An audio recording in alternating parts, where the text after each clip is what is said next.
मेरा नाम अनन्या है। मैं भूतों पर कभी विश्वास नहीं करती थी, जब तक कि उस रात मेरे अपने घर ने मुझे पहचानने से इनकार नहीं कर दिया।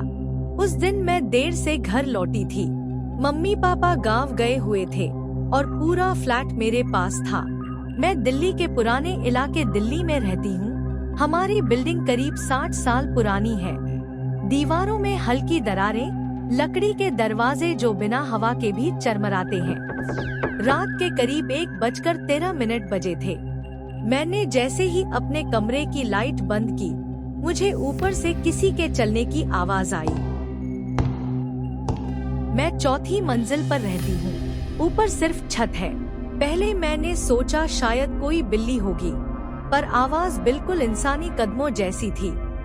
मैंने खुद को समझाया और सोने की कोशिश की। तभी मेरा फोन वाइब्रेट हुआ।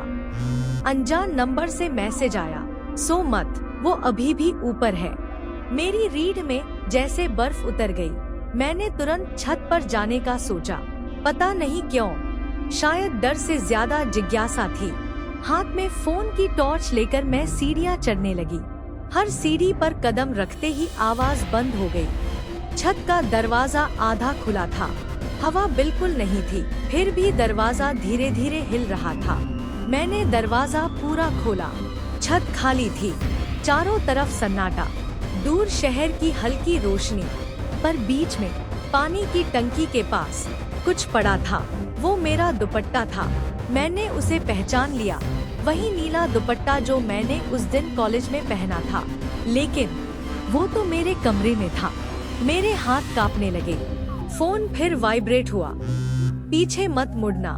मेरे गले में सांस अटक गई। धीरे धीरे मुझे अपने पीछे किसी के खड़े होने का एहसास हुआ, इतनी पास कि उसकी सांस मेरी गर्दन को छू रही थी।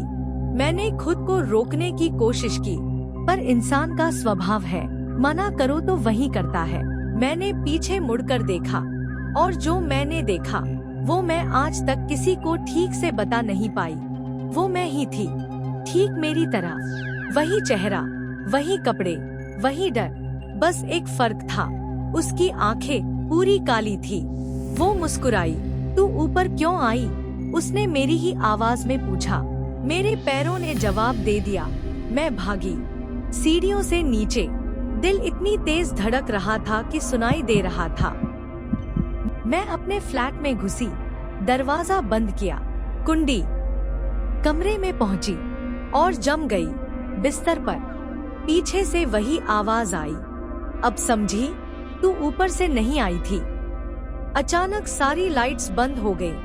पूरा घर अंधेरे में डूब गया। मेरे फोन की स्क्रीन खुद ब खुद जल उठी।